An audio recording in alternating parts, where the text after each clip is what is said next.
Oduuteenyaa jalqabaatiin Israa'el Eertiraa haleeluufi jedhamee oduun Itoophiyaatti qoodame soba ta'uun himame. Tibbana garee raayyaa miidiyaa mootummaan Itoophiyaa bobbaasee Israa'el Eertiraa haleeluuf akka jirtu bal'inaan gabaafnaan gaazexaan Israa'el guddichi The Jerusalem Post maqaan isaa kaanaan kun oduu sobaatii jechuun deebisaa laateera. Oduu sobaa Itoophiyaatti bal'inaan qoodame ni dhageessu.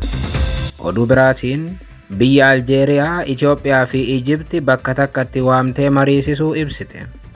Yeroo ammaa sababa laga Abbayyaatiin wal dhabaa kan jiran biyyoonni lamaan tarii jiddu seenummaa Aljeeriyaatiin marii gaggeessuu akka malan ibsame. Marii sanarratti Soomaaliyaanis kan hirmaatte yoo ta'u, pirezidaantiin Soomaaliyaa immoo Itoophiyaa fi Ijipti abadan Soomaaliyaa keessatti waliin lolanii jechuun ibsa kennan.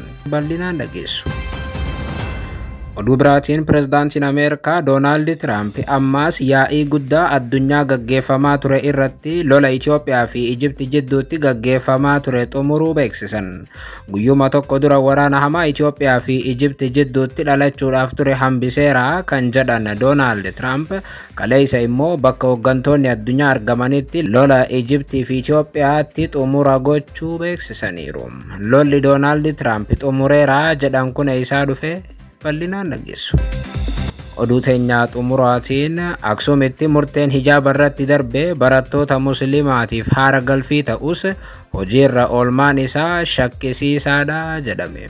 Gabaasa bal'aa isin biraan geenyaa akkam jirtu daawwattootaaf hordoftootaan olee Global Media oduuf odeeffannoo keenya guyyaa irraa tokko jennee jalqabneeti jirra. Odeeffannoo keenya ijoo isaan madageessan guutuu isaa isin biraan geenya. Haga xumuraa sagantaa keenyaatti dhaggeeffachuun yaada qabdan gara koomentiitiin nuuf barreessaa. Viidiyoon keenya hiriyoota keessan biraa akka dhaqqabuuf immoo laayik, sheer, sabskiraayib godhuun dagatinaa isiniin jenna. Kallattumaan gara gabaasa bal'aattiin isin qajeelcha.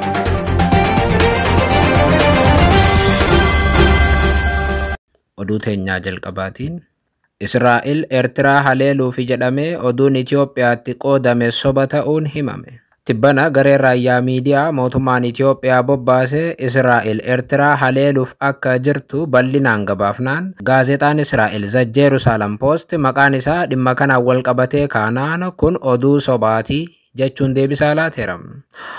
Asdiyoo aangoonni Itoophiyaa galaana diimaa deeffachuudhaaf jechuun dubbachuu booda wal dhibdeen Itoophiyaa fi Eertiraa jidduu jiru hammaatee jiraachuun ni beekama. Dhibdee Eertiraa fi Itoophiyaa kana hordofee barreeffamoonni Feesbuukii irratti Itoophiyaa keessa naanna'aa turan Israa'el Eertiraan diina Israa'el waan taateef haleellaa qilleensaa irratti gaggeessuuf jirti jechuun gabaasa The Jerusalem Post maxxanse fakkeessanii gareen kun bal'inaan afarsaa turan. Odeeffannoon kun afaan Oromootii fi afaan Amaaraatiin bal'inaan faca'aa turuu EJM illeen ilaaleera.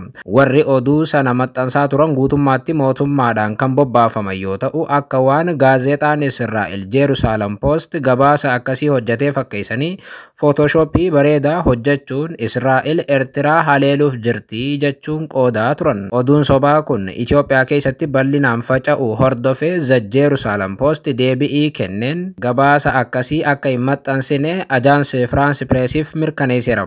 Barreeffamoonni afaan Amaaraatiin qoodaman fakkeenyaaf akkas jedhu. Gaazexaan beekamaan Israa'el The Jerusalem Post jedhamu oduu Israa'el haleellaa xiyyaaraa Eertiraa irratti raawwachuuf karoorfatteetti jedhu maxxanseera jedhanii qoodu. Aanga'oonni Israa'el mootummaan Eertiraa diinota Israa'el deeggaruu fi faallaa dantaa Israa'el socho'aa jira jechuun haleellaa kana gaggeessuudhaaf karoorfatan jedha. Barreeffamni kun afaan Oromootiinis haaluma wal fakkaatuun bal'inaan qoodameera. Guutummaatti Israa'el akka Eertiraa haleeluuf jirtu ibsan. Akka raayyaa miidiyaan maxxansaa tureetti taanaan gaazexaan The Jerusalem Post jedhamu afaan Ingiliffaatiin oduu kana hojjete. Gama biraatiin gaazexaan kun guyyaan itti gabaasicha hojjete fulbana 12 akka ta'ettis waliif qoodan. Warri Photoshopii akkasii hojjetan raayyaa miidiyaan suuraa Netanyaahuu fi Isaayyaas Afeworqii wal bira kaayuunis agarsiisuuf yaalaniiru. Oduuleen sobaa akkanaa keessumaa waraana Itoophiyaa fi Eertiraa hammeessan bal'inaan qoodamaa turu Ajaansi France Press gabaasa bal'aa eda maxxansee mirkaneesseera. Oduun sobaa Israa'el Eertiraa haleeluuf jirti jedhamee bal'inaan kan qoodame tibbana ministeerri muummee Itoophiyaa Abiy Ahmed Itoophiyaan buufata doonii galaana diimaa deebiftee to'achuu daawwachuun dirqama ta'uu ibsuu isaanii hordofeeti. Aangoonni Eertiraa immoo gama isaaniitiin ni dhabamna malee jechuun galaana isaanii akka dabarsanii hin laanne ibsu. Kanaanis waldhibdeen biyyoota lamaanii guyyaarraa gara guyyaatti hammaachaa dhufeera. Kanaas ta'ee sana waldhibdee hammaate jidduutti immoo oduun sobaa Itoophiyaa keessaa burqu yaaddoo biraati jedha Ajaansi Firaansi Pirees faakti check gabaasa hojjeten. Amma Israa'el Eertiraa haleeluudhaaf jechuun gabaasa hojjetame irratti AFP'n kan gabaasa kana hojjete oduun kun soba ta'uu fi suuraaleen gaazexaa Israa'el fakkaatanii maxxanfaman Photoshooppii ta'uu mirkaneeffadheeraa jedha. Dhimma kanarratti maqaan isaa bal'inaan kan kaafamee fi oduun sobaa isa wajjin kan ka'e gaazexaan Israa'el The Jerusalem Post deebii laateen karoora Israa'el Eertiraa rukutuudhaaf qabdu kamiyyuu ilaalchisee gabaasa tokkollee hin hojjannee jedheera. Gulaalaa olaanaa gaazexaa Jerusalem Post kan ta'an Taal Ispoongin kun oduu sobaatii jedhan. Dabaluudhaanis gaazexaan Jerusalem Post haleellaa Eertiraa keessatti raawwatamuu malu tasuma gabaasee hin beeku jedhan. Kun oduu sobaa Itoophiyaanonni facaasanirraa kan hafe The Jerusalem Post waan akkasii maxxansee hin argines jedhan. Karoora Israa'el Eertiraa haleeluudhaaf qabdu jedhame kun miidiyaalee birootiin illee tasuma hin hojjetamne. Itoophiyaa keessatti gareen raayyaa miidiyaa odeeffannoowwan sobaa akkasii yoo maxxansan inni ammaa kun kan jalqabaa miti.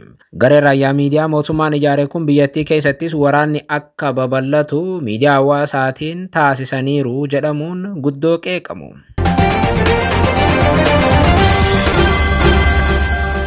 Oduu biraatiin biyyi Aljeeriyaa, Itoophiyaa fi Ijipti bakka takkatti waamtee mariisisuu ibsite. Yeroo ammaa sababa laga Abbayyaatiin wal dhabaa kan jiran biyyoonni lamaan tarii jiddu seenummaa Aljeeriyaatiin marii gaggeessuu akka malan ibsameera. Marii kaleessaa sanarratti Soomaaliyaanis kan hirmaatte yoo ta'u guyyuma kaleessaa pirezidaantiin Soomaaliyaa Hassan Sheikh Mohamud immoo Itoophiyaa fi Ijipti Soomaaliyaa keessatti waan wal dhabaniif hin qabanii jechuun mirkaneessan. Haaluma kanaan guyyaa kaleessaa Ijipti, Itoophiyaa fi Soomaaliyaan bakka takkatti Aljeeriyaatti wal arguun mootummaa Aljeeriyaa faana marii taasisuun himame. Biyyoonni sadeen maaliif bakka takkatti Aljeeriyaatti marii akka taasisan ammayyuu ifa godhuu baatanis mariin ammaa kun yeroo wal dhibdeen biyyoota sadeenii keessuma wal dhibdeen Ijiptii fi Itoophiyaa hammaatetti dhaga'ame. Waggaa 14 caalaa Ijiptii fi Itoophiyaa jidduutti abbaa dhibdee kan ta'e layni Abbayyaa tibbana xumuramee eebbifamu hordofee Ijiptii fi Itoophiyaa jidduutti muddamni bifa haarawaan ka'uun ni beekama. Kanaanis biyyoonni lama yeroo ammaa xalayaa qaban guurrachuun mana maree nageenyaa dhaabbata mootummoota gamtoomaniitti wal himachaa jiru. Soomaaliyaan immoo dhibdee jaraa jidduu seenuun waraana Ijipti biyya isii fiddeetti. Wal dhibdee bara 2024 Itoophiyaa fi Soomaaliyaa jidduutti dhalate hordofuun Ijipti waraana isii Soomaaliyaatti bobbaasuuf kan murteessite yoo ta'u kun Itoophiyaan Soomaaliyaatti akka mufattu taasiseera. Kana qofa utuu hin taane waraanni Ijiptii fi Itoophiyaa Soomaaliyaa jiraachuun isaanii waraanni lamaan kun Soomaaliyaa keessatti walitti dhukaasuu danda'an sodaan jedhus erga dhagahamuu eegalee bubbuleera. Kanaas ta'ee sana biyyoonni sadeen amma Aljeeriyaatti wal gahan. Kanaanis kibxata kaleessaa ministeerri haajaa alaa dhimma Afrikaa Salmaa Bakhtaa Mansuuri waajjira muummee ministeerichaa keessatti ambasaaddara Ijipti Abdulaxiif Abdusalaam, ambasaaddara Soomaaliyaa Yusuf Ahmad Hassanii fi ambasaaddara Itoophiyaa Mukhtaar Muhammad Aljeeriyaatti simatanii waliin mari'achuu ibsan. Akka ibsi ministeera dhimma alaa Aljeeriyaa irraa bahe agarsiisutti walga'iin kun hariiroo michoomaa fi tumsaa Aljeeriyaan biyyoota obboloota kana waliin qabdu gamaaggamuudhaaf carraa kan banu ta'uu ministeerattiin ibsiteetti jedhame. Dhimmoota ardiileetii fi naannolee irratti fedhii waloo qaban ilaalchisee marii akka taasisanii fi mariin kun akka itti fufu ministeerri dhimma alaa Aljeeriyaa ibseera. Sanarra kan dabre Aljeeriyaa mariin kun maalirratti akka xiyyeeffate bal'inaan ibsuurraa of qusatteetti. Sodaa guddaan amma jiru waraanni Itoophiyaa fi Ijipti bakka tokkotti Soomaaliyaa keessatti walitti dhufuu wal dhabuu mala kan jedhu yoo ta'u kanaaf immoo Soomaalonni sodaa guddaa qabu turan. Akka ibsa ministeera dhimma alaa Aljeeriyaa irraa mul'atutti yoo ta'e immoo tarii Aljeeriyaan biyyoota lamaan jidduutti jaarsa araaraa ta'uun seenuuf yaalii godhaa waan jirtu fakkaata. Kunis keessuma dhiibbaa Soomaaliyaatiin Ijiptii fi Itoophiyaan dhibdee biraa keessa akka hin seenne keessuma Soomaaliyaatti waraanni biyyoota lamaanii akka walitti hin dhukaasne taasisuuf Aljeeriyaan biyyoota sadeen bakka takkatti waamuun isii jaarsummaadhaaf ta'uu akka hin hafne immoo ergaa guddaadha jedhame.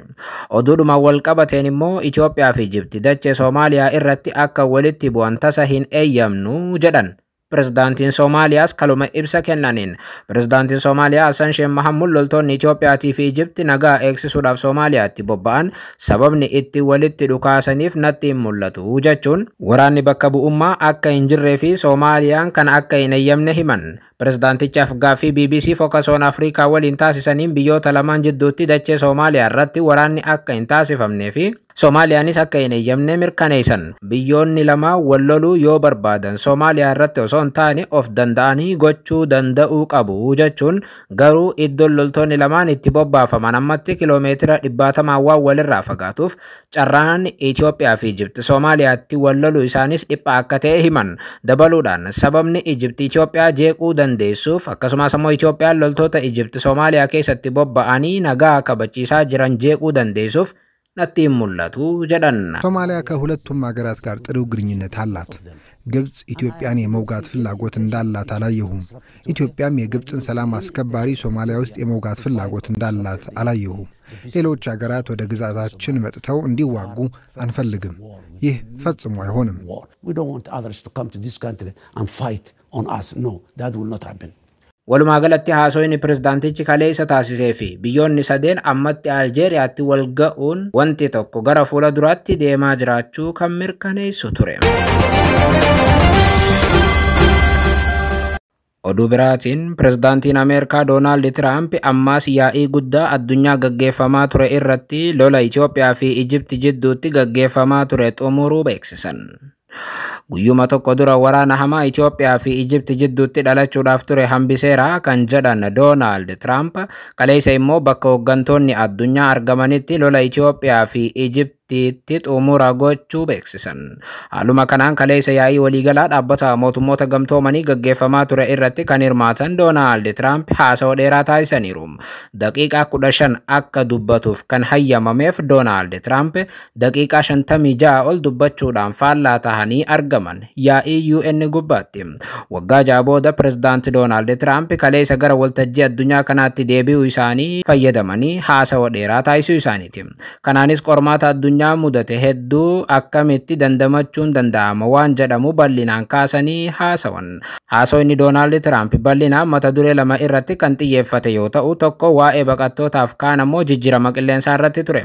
Mata duree lamaan irra deddeebi'ee bal'inaan kaaseera. Namni Ameerikaa bulchu kun kan nama dhibu haasawaa dheeraa kaleessa taasiseen Doonaald Tiraamp biyyoonni hundi baqattoota akka ofirraa ari'an immoo gaafataniiru.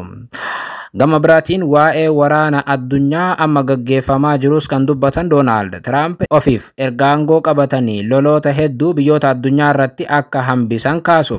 Ragaa malee tilmaamaan kan dubbatan hoogganaan Ameerikaa kun waa'ee waraana Ruwaandaatiif Koongoo irraa kan hafe kaan isaanii hedduu tilmaamaan dubbachaa turan. Haasawaa guyyaa kaleessaa yaa'ii kanarratti taasisaniin Doonaald Tiraamp bulchiinsi isaanii ji'a 8 keessatti waraana 7 xumureera jechuun cimsanii dubbatu. 7 unendable wars. They said they were unendable. Dabaluudhaanis dhaabbata mootummoota gamtoomanii cimsanii kan komatan Doonaald Tiraamp waraanaawwan addunyaa irra jiru dhaabuudhaaf sochii inni godhaa jiru UN akka hin deeggarre dubbataniiru yookaan akka hin gargaaree dubbatu. Dhaabbanni mootummoota gamtoomanii dandeettii guddaa waraana dhaabuu qaba garuu dandeettii sana guutummaatti hin fayyadamu jedhan Doonaald Tiraamp. Wanti isaan godhan xaliyaa jechoota ciccimoon barreessanii booda ammoo xaliyuma sana hordofuu qofa ta'eera jedhan. Jechoota duwwaadha. Jechi duwwaan immoo waraana hin furu jedha Doonaald Tiraamp. Wanti waraanaa fi wal dhibdee jiru furuu danda'u kamuu gocha qofaa jechuun UN irratti haleellaa xiyyeeffate raawwatan. Doonaald Tiraamp haasawaa yaa'ii waliigalaa dhaabbata mootummoota gamtoomanii irratti taasisaniin biyyoota lola keessa turanii fi ammallee isaan araarsan tarreessan. Biyyoota kanneen keessaa Ruwaandaaf Koongoo, Indiyaaf Paakistaan, Israa'eliif Iraan, Itoophiyaaf Ijipti akka jiran kan kaasan Doonaald Tiraamp jarri kun waraana lubbuu lammiilee kumootaan lakkaa'amanii fixe gaggeessaa turaniiru jedhan. Amma immoo jara araarsuu himan. I ended 7 wars. And in all cases, they were raging with countless thousands of people being killed.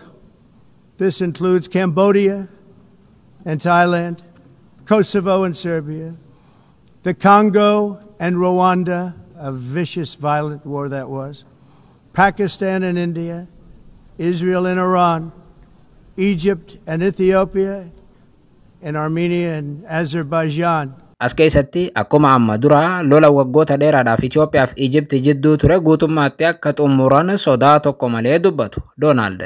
Itoophiyaa fi Egypt yoom wal lolan kan jedhu garuu ragaa tokko hin dhiyeessine. Kan nama dhibu Itoophiyaa fi Egypt lola keessa biyya turan jechuu yoo ibsan Donald Trump inni kaleessaa kan jalqabaa miti.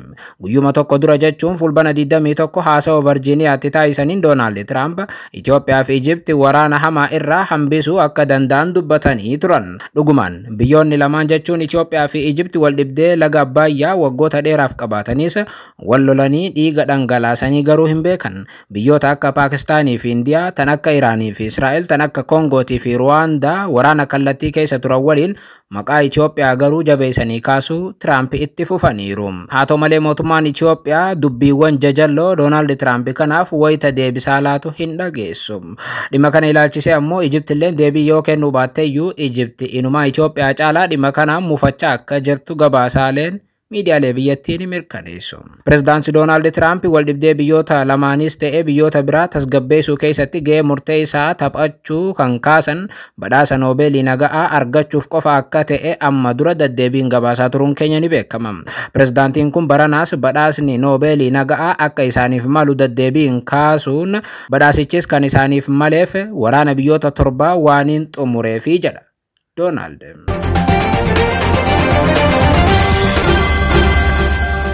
Oduu biraatiin Aksumitti murteen ijaaba irratti darbe barattoota muslimaatiif haara galfii ta'uus hojiirra oolmaan isaa shakkiidha jedhame. Murtee manni murtii waliigalaa Tigraay kenneen barattoonni muslimaa manneen barnootaa keessatti ijaaba uffachuudhaaf mirga akka qaban kan mirkaneesse yoo ta'u barattoota ijaaba uffatan daree barnootaarraa dhoowwamuu haga qormaata biyyaalessaarraa akka hin teenye taasifamuu manni murtii balaaleffatee ture.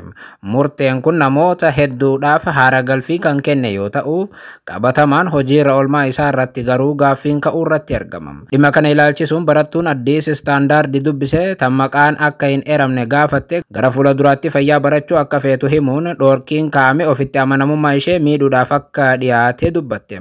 Osoo dhimmi kun hin dhufin dura jireenyi mana barumsaa koo baay'ee bareedaa ture kan jettu barattuun muslimaa anis abdiin guutameen ture jetti. Garuu gaafa ijaaba hin uffattan jedhanii nu dhoorkuu eegalan baay'een gaddee jetti. Akka hiriyoota keenya biraa duubatti nu hambisanii hamilee fi sa'aatii keenyatti taphatanitti nutti dhaga'ame jechuun miidiyaa kanaaf yaada laatteetti.